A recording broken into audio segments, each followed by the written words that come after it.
Very good morning to everyone. So ਸਾਰੇ ਸਰੋਤਿਆਂ ਦਾ ਮੁੜ ਤੋਂ ਸਵਾਗਤ ਹੈ ਪ੍ਰੋਗਰਾਮ ਗੀਤ ਬਹਾਰ ਦੇ ਵਿੱਚ ਤੇ ਸਾਡੇ ਨਾਲ ਜੁੜ ਗਏ ਨੇ ਪ੍ਰੋਗਰਾਮ ਦੇ ਵਿੱਚ ਅਦਿੱਤਿਆ ਕਾਂਤ ਜੀ। ਸੋ ਅਦਿੱਤਿਆ ਕਾਂਤ ਜੀ, ਆ ਵੈਰੀ ਗੁੱਡ ਮਾਰਨਿंग, प्यार ਅਤੇ सत्कार भरी सत श्री अकाल, नमस्कार।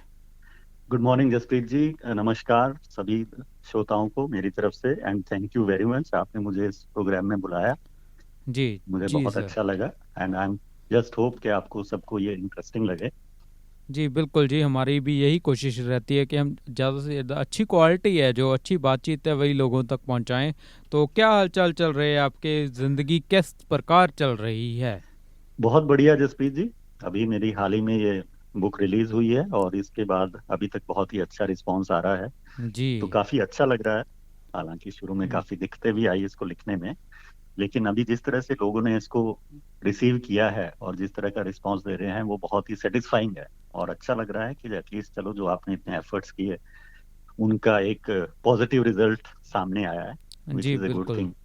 जी, बहुत ही शानदार बात है ये तो इस दौरान हम बुक से ही बात को शुरू करेंगे। तो आपकी बुक जी का नाम है that is high on Kasol.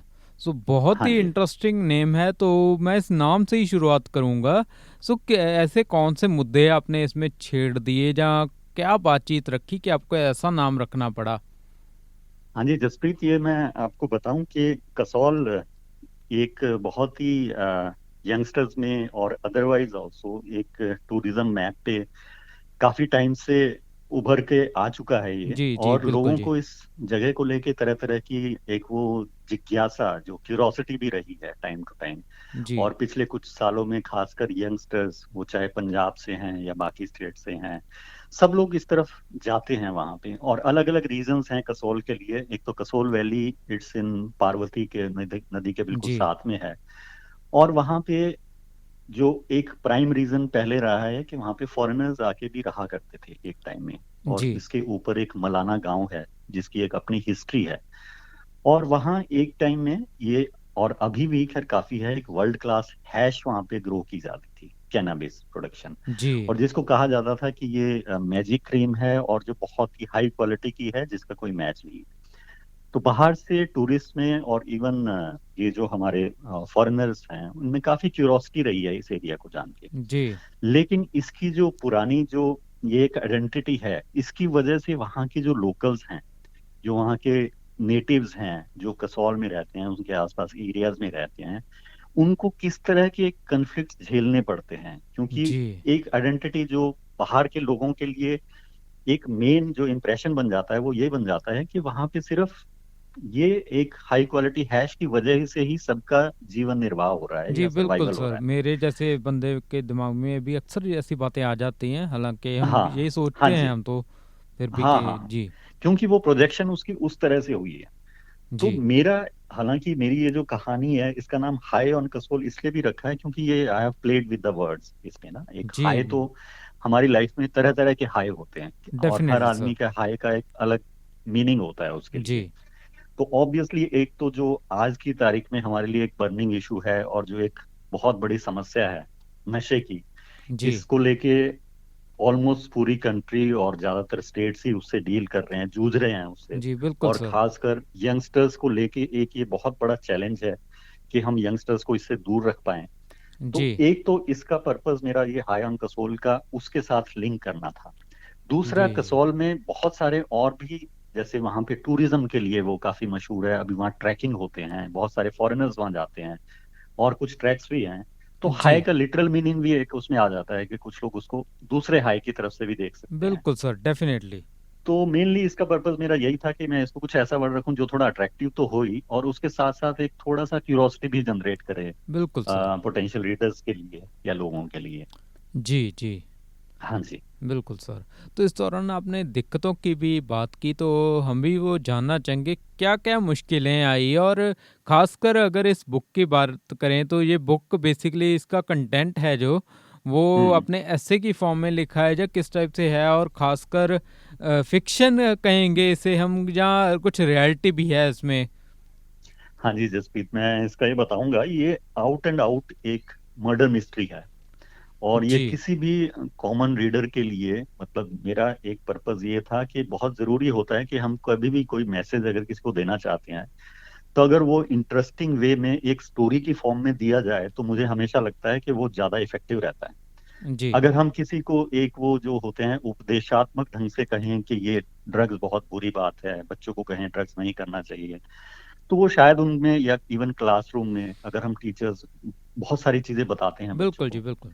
तो उसको अगर एक कहानी के रूप में कहा जाए, और जो कहानी बड़ी इंटरेस्टिंग हो, जिसमें ऐसे कैरेक्टर्स हों जो उन चीजों से, बुराइयों से अफेक्ट होके लड़े हों, तो मुझे हमेशा लगा है एज ए स्टूडेंट भी और एज ए जर्नलिस्ट भी कि अगर कहानी की फॉर्म में किसी भी चीज को कहा जाए उसका इम्पैक्ट बहुत ज्यादा होता है। जी, तो ये जो मेरी किताब है, ये out and out pure fiction है। ये एक मर्डर मिस्ट्री है, और ये शुरुआत एक, इसमें तरह तरह के हुक्स हैं बीच में, जो मतलब कोशिश रहती है कि जो आपके रीडर्स हैं उनको बांधे रखे ताकि वो आखिरी तक उसको छोड़े ना। तो कहानी हमारी इसमें उसी तरह से होती है। एक बहुत बड़ा इशू वैली में रहा है, वहां से ना फॉरेनर्स काफी मिसिंग हुए हैं एक टाइम में, कुल्लू वैली जी, से।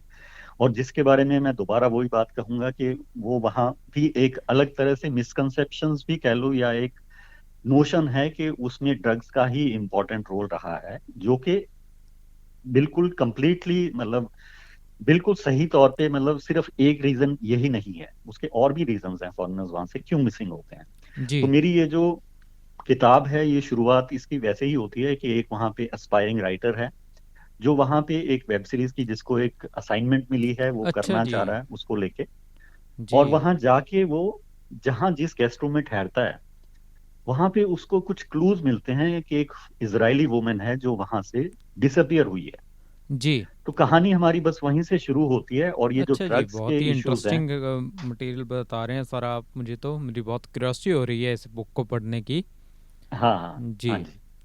जी, तो फिर कहानी वहीं से शुरू होके जो वहाँ के लोकल इश्यूज हैं, लोकल लोगों के कन्फ्लिक्ट्स हैं बाहर वालों के सेटल होने के बाद, या एक उनके ऊपर जो स्टिग्मा लग गया है बहुत सारे लोगों के पीछे, कि हर कोई यही सोचता है कि एवरी सेकंड पर्सन जो वहाँ पे है वो सिर्फ ड्रग्स का ही बिजनेस करता है। तो वो उस चीज को कैसे डील कर रहे हैं, उनका जो कल्चर है लोकल, बहुत अच्छा कल्चर है, वो बाहर आउटसाइडर्स के सेटल होने से, फॉरेनर्स के सेटल होने से कैसे उस पर थ्रेट आ गया है, उससे वो कैसे फाइट कर रहे हैं। और एक जो ये ड्रग का इशू है, आर्टिफिशियल ड्रग्स का, जो पंजाब के बॉर्डर से, पाकिस्तान के आसपास से जो इनफिल्ट्रेट होके वो ड्रग स्मगलर्स, कैसे ये इन्होंने हर जगह ये सप्लाई इसकी शुरू कर दी है, जिसकी वजह से यंगस्टर्स अफेक्ट हो रहे हैं।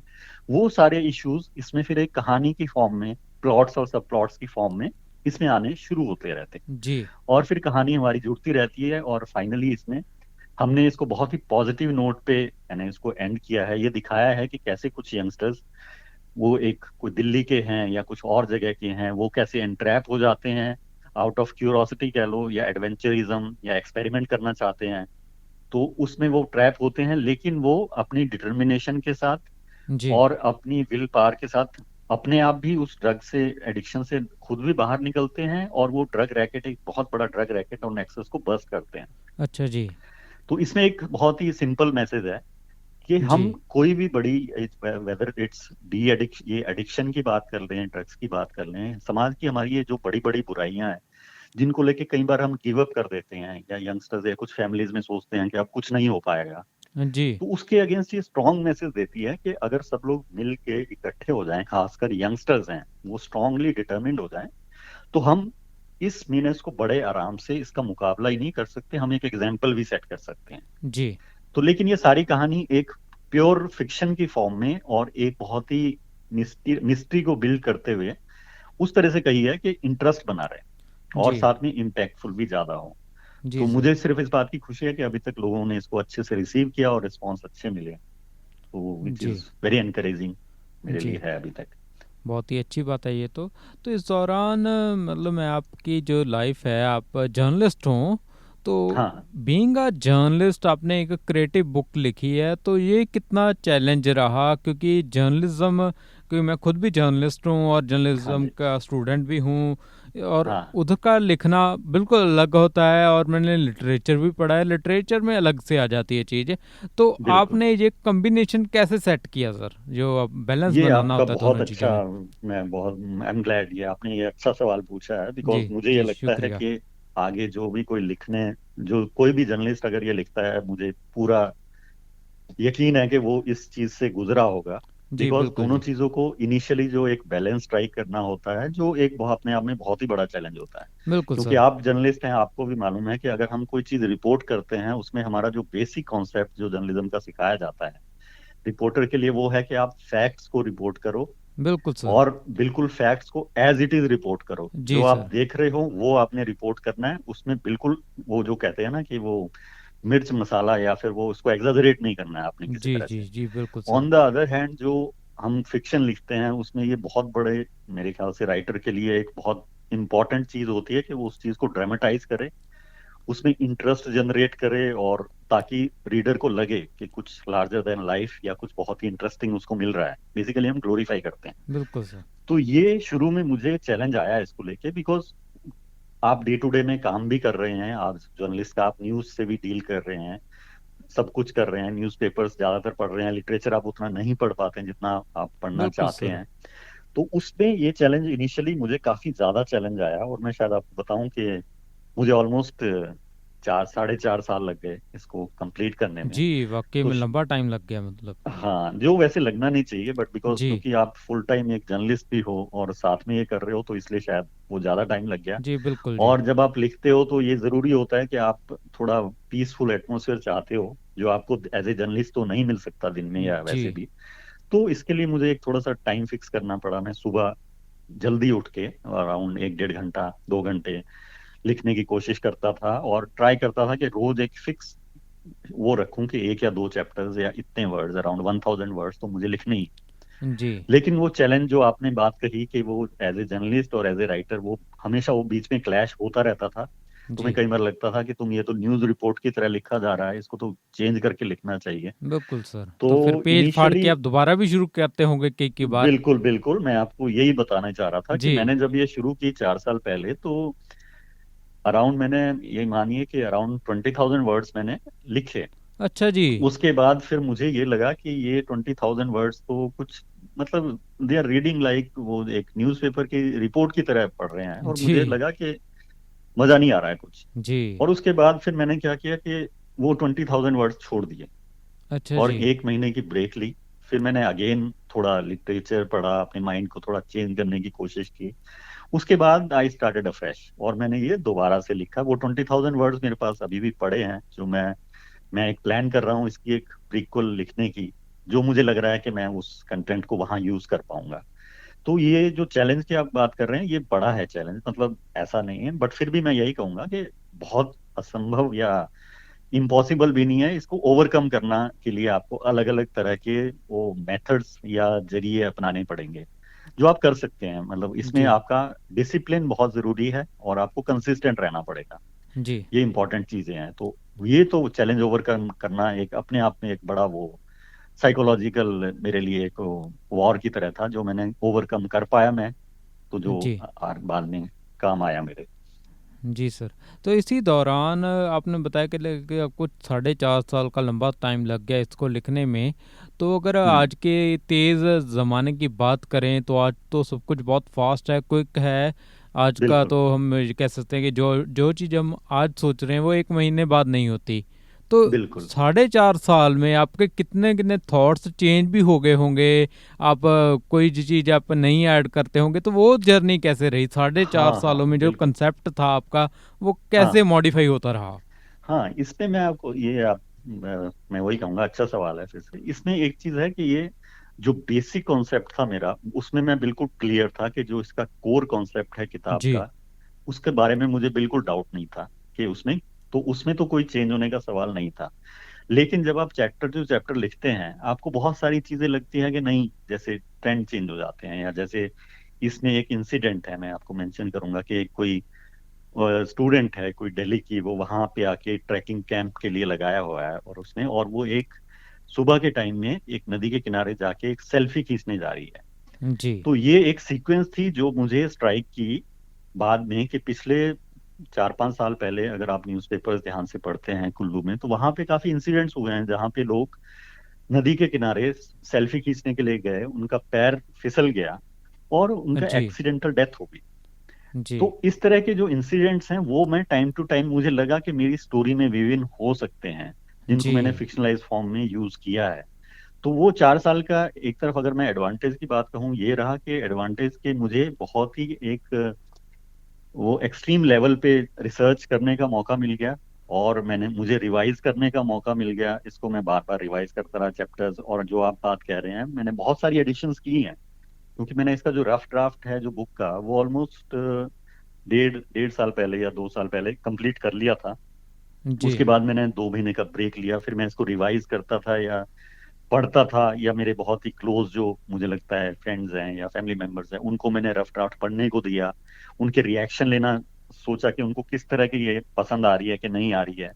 और घर में भी even with my wife and मेरी टीनेज डॉटर है, उसके साथ मैंने कुछ चैप्टर्स जो मुझे लगा कि उनका रिएक्शन देखने के लिए मैंने उनको पढ़ के सुनाए। तो मुझे लगा कि कुछ चीज अगर क्लिक नहीं कर रही है तो उसको मैंने मॉडिफाई किया है, चेंज जी। किया है।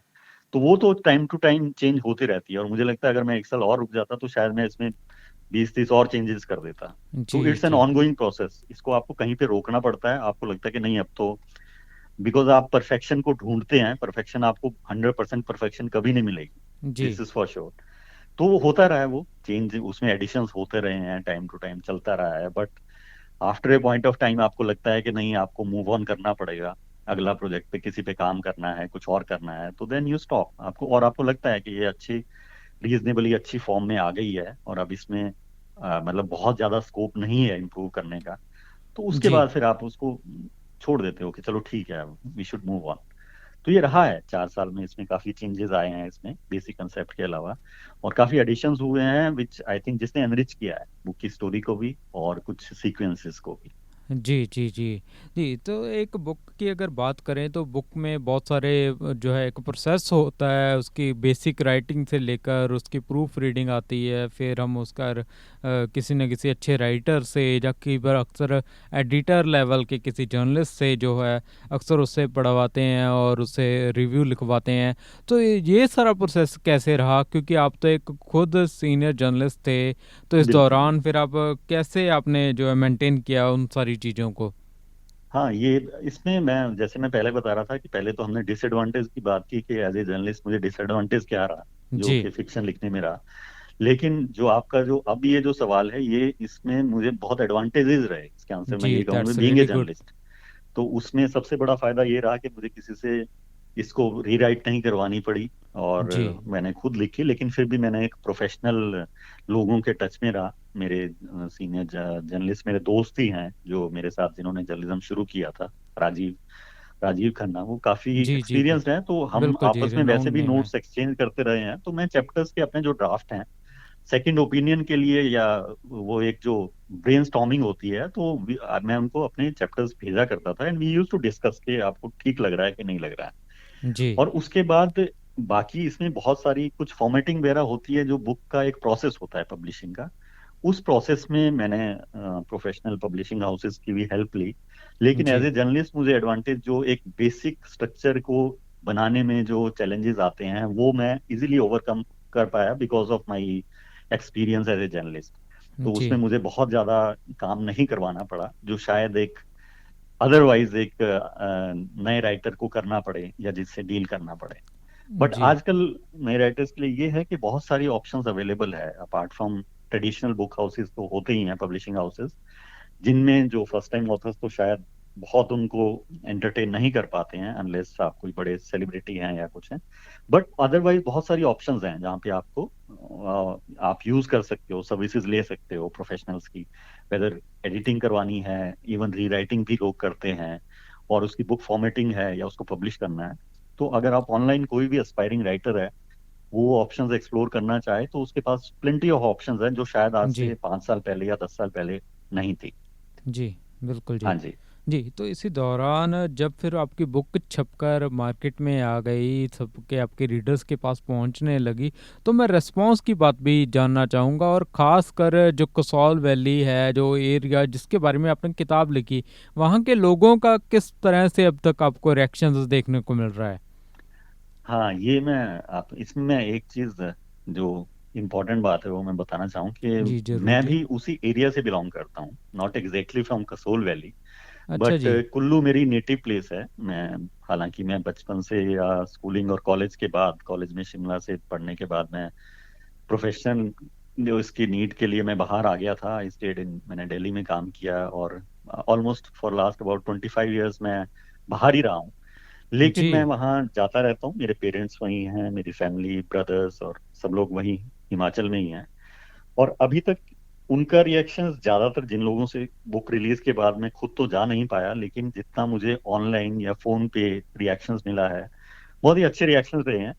और सबसे बड़ी बात जो मैंने शुरू में की थी कि लोगों को ये अच्छा लग रहा है कि हम कसौल के बारे में, जो वहाँ के अनएक्सप्लोर्ड एस्पेक्ट्स हैं, जिनके बारे में बाहर लोगों को नहीं पता है कि कसौल में ये सारी जिंदगी भी जी जाती है, उन चीजों को उभार के बाहर लाने में मैंने, मेरी कोशिश काफी कामयाब हुई है। तो कसौल के या एक दो मेरे फ्रेंड्स वहाँ के भी हैं, उनका बहुत अच्छा रिएक्शन रहा। उन्होंने कहा कि नहीं, ज्यादातर लोग जो बाहर से आते हैं उनको यही लगता था कि यहाँ पे सिर्फ एक दो चीजों के लिए ये फेमस या इनफेमस है, लेकिन आपने हमारी लाइफ को जिस तरह से इसमें रिफ्लेक्ट किया है, वो उनको बहुत ही अच्छा लगा है। बिकॉज इसमें अगर आप किताब को कोई भी पढ़ेगा, उसको वहाँ की जो रियल लाइफ है उसके बारे में एक जी इंसाइट्स मिलती है कि वहाँ के लोग कैसे जीवन जीते हैं। वहाँ के लोग ऑर्चर्डिस्ट हैं, वहाँ के लोग शॉल वीविंग करते हैं, टूरिज्म के थ्रू अपनी लाइवलीहुड अर्न करते हैं। और एक सेक्शन ऑब्वियसली है विलेजेस में या कुछ जगह जो ये कैनाबिस या इनकी वो ग्रो भी करते हैं और उसको उससे डील भी करते हैं।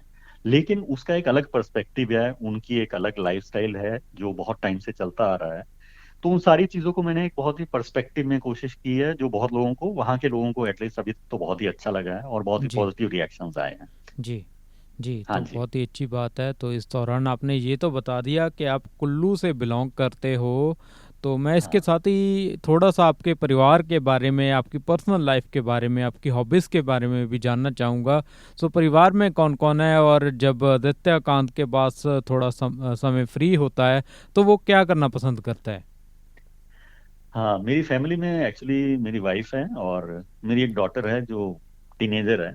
और जी इनका काफी इम्पोर्टेंट रोल रहा है एक्चुअली इस किताब को, मैं कहूँगा, इस शेप में आने के लिए। बिकॉज मेरा लिखने का जो आइडिया था ऑलमोस्ट 10 ईयर्स अगो मैंने कंसीव किया था। बिकॉज जर्नलिज्म में ऑलमोस्ट जब 15-20 ईयर्स के बाद आपको लगने लगता है कि कुछ और भी करना चाहिए, और जी आपके पास इतने एक्सपीरियंसेस होते हैं। मैं शुरू में रिपोर्टर, मैंने एज ए रिपोर्टर अपनी शुरुआत की थी।